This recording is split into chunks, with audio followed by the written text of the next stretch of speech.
Representative Jared Golden, a centrist Democrat from Maine, said his office has been inundated by calls in recent days about Musk, not the president. Quote, my constituents and a majority of this country put Trump in the White House, not this unelected weirdo billionaire. Listen, here's the thing. Because Musk isn't running for office, it doesn't matter. You can attack him all day long. And guess what? He's not running, and he will never run for office.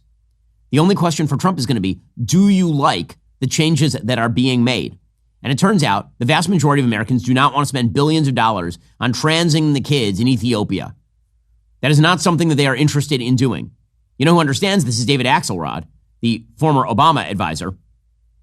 He said officials in his party should not try to save the USAID from its likely illegal gutting at the hands of Elon Musk, according to Mediaite.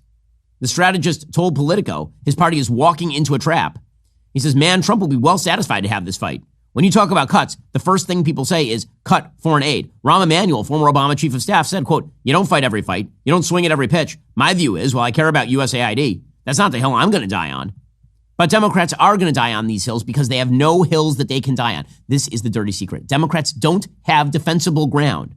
They ceded all the defensible ground. This is a point I made during the election cycle.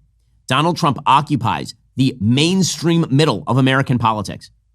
That was the dirty secret of the last election cycle. Democrats kept trying to say Trump is out of the box. He's so crazy, so extreme. It's so wild. Every position they took was psychotic, and he took the non-psychotic position, and then he won. And so the idea that Donald Trump is going to plug Elon Musk into, for example, the transportation department to gather information, is that scary to people? You know what's scarier to people when it comes to the transportation department?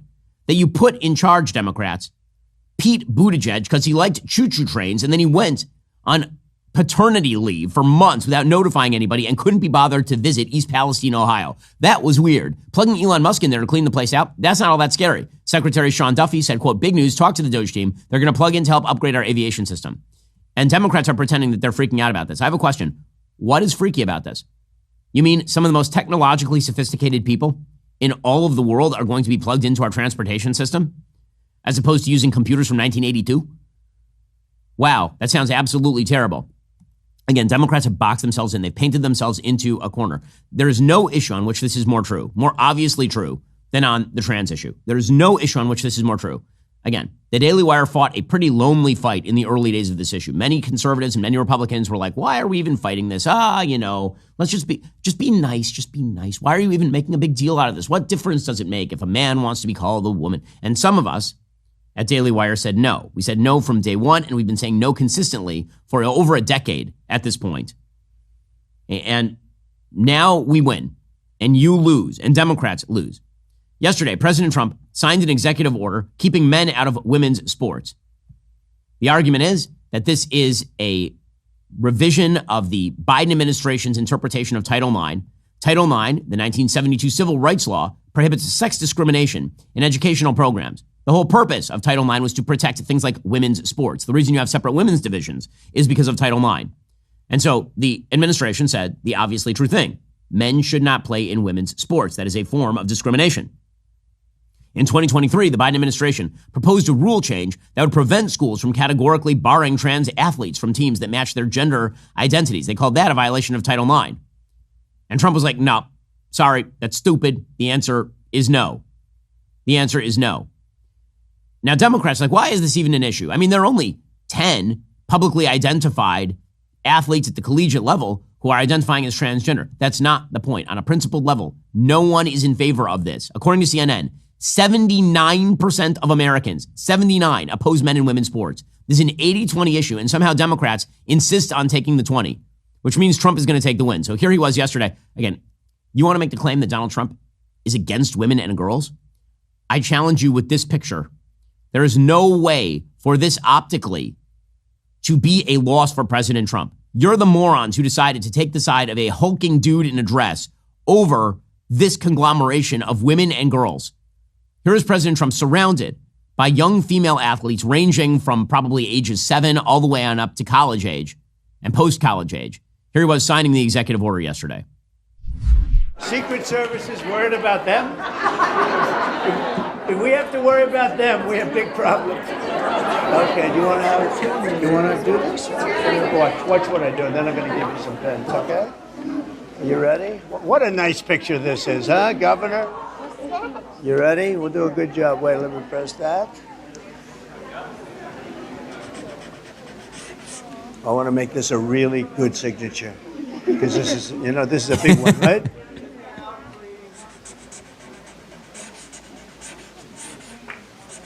Oh, I think we have a 10. We have a 10. God bless you, Mr. President. Okay, President Trump knows how to do this better than anyone else. You handed him the issue and he clubbed you to death with it like a baby seal. You handed it to him because you're idiots. And you insist on continuing to hand him these issues and then complaining about Elon Musk and DOGE. Good luck to you, you political idiots, you.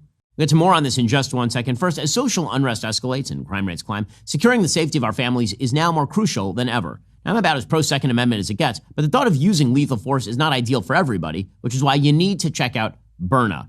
Now, when it comes to protecting my family, I am ready to spare no expense. But I would also love to be able to defend my family without doing the worst thing a human being might have to do. Introducing the Byrna Ungun, the non-lethal self-defense platform. Lightweight, simple to use. It uses an easy-to-load 5-round magazine. Is powered by an 8-gram CO2 cartridge. Byrna launchers fire a 68 caliber chemical-filled projectile using patented pull-pierce technology, where the CO2 canister is only punctured on the first trigger pull, meaning your launcher is always at the ready. It's capable of incapacitating an attacker for over 30 minutes. It's accurate and effective at over 60 feet. It requires no permits, no background checks. It's interstate travel friendly. With Byrna, you will be prepared to defend. The Byrna is a safer, more sensible alternative that could potentially save lives on both sides, protecting both user and aggressor. Thanks to Byrna for sponsoring this video. And if you haven't yet, go check out last week's episode of Ben After Dark on Daily Wire Plus, brought to you by Byrna. I gotta say, President Trump is a different President Trump this time around. Why? Well, number one, there's no sort of burning sense of insecurity and rage. He won. And a happy Trump is good. President Trump is happy with life. He is happy with his administration. He's happy with the direction of the country. Him being surrounded by young girls and women to defend their rights to play sports without the intervention of a man is an amazing optic moment. It is a fantastic exclamation point on top of his victory and an end to the transgender that we all experienced for about a decade here. Here is President Trump saying, we categorically reject this. Marco is going to make clear to the International Olympic Committees there, and he's going to make it as clear as anybody can make it, that America categorically rejects transgender. We want them to change everything having to do with the Olympics and having to do with this absolutely ridiculous subject that we even have to talk about this subject. If you went back 10 years or 15 years and you would move forward and listen to this, you'd say, what the hell are they talking about? This is impossible. But you have people out there, Democrats, that are still totally in favor. They can't win the argument. They can't win a debate. They look like fools, and they continue to go on. Okay, he is right about all of this, obviously. Our own Mary Margaret Olohan was at the White House, and she asked, how would this executive order impact the Summer Olympics, for example? So how is today's executive order going to impact the 2028 Summer Olympics in Los Angeles? For example, would a man who thinks that he's a transgender woman be allowed to compete as a female on U.S. soil?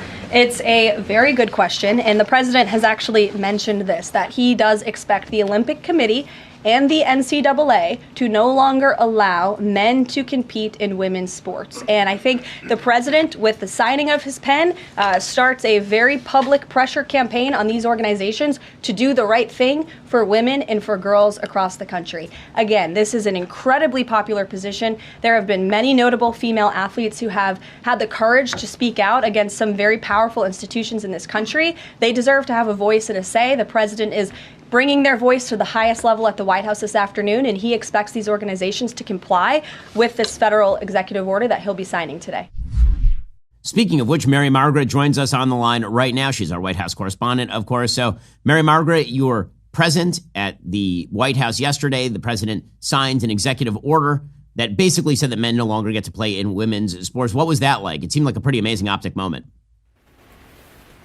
Well, good morning, Ben, and it was really cool to be there. The whole room was filled with women, whether it was middle school girls who were female athletes, advocates, people like Sage Steele, Riley Gaines, members of the Independent Women's Forum, all gathered to celebrate the historic day when Trump banned men from women's sports. My favorite moment was when he gathered all of these kids around him. He kind of joked that they're going to make the Secret Service nervous, but he said, if you guys are going to be the biggest threat we have, then that's a bigger problem. And he gathered them around him to watch this signing. And I spoke to Riley Gaines afterwards, and she told me that this was a really moving moment for her and so many other people to see these little girls with their whole futures ahead of them, watching the President of the United States say, no longer will you be forced to compete against men who identify as women. And of course, the White House band was playing Girls Just Want to Have Fun in the background, Dancing Queen, just a really lively event. And Trump himself seemed like he was in a great mood. The White House celebrated this aggressively on social media. And they understand this is an issue that many Americans voted on in the last election. It was what I like to call the sleeper issue. Many Americans care about this very deeply, and they do not want men in women's spaces. So, Mary Margaret, you had the opportunity to be at the White House and ask Caroline Leavitt about the president's approach to the Olympics that are coming up and what exactly the United States should do about that. What information do you have on that? Yeah, so we wanted to see kind of how far this order extends, right? Because in 2028, the Olympics will be held in Los Angeles. So I asked Caroline, how does this apply to the 2028 Olympics? Are we going to allow men who identify as women to compete as females? And she said that, yes, it's the position of the Trump administration that men shouldn't be competing in the Olympics as women on U.S. soil. So that was really interesting. It was great to hear her clarify that. I also asked her about media standards when it comes to language and the gender issue, because we see so many outlets, except of course the Daily Wire, using the activist language of groups like the ACLU and GLAAD, which tell reporters to say things like gender affirming care or to call men who identify as women transgender females. Caroline said that the posture of the Trump administration is that there are only two genders, male and female, and that's the kind of language that they prefer to use. Mary Margaret, it's a story a day out of the White House. We're very glad to have you there because this White House is breaking extraordinary news on an almost minute-by-minute basis. Really appreciate the time. I'm sure we'll be talking to you soon. Thanks so much, Ben. It's so much fun being here. Are you tired of the lies and the twists of the mainstream media talking points? Yeah, me too. Join me in my newest series, Fact, where I dismantle and bring truth to this tiring mainstream agenda.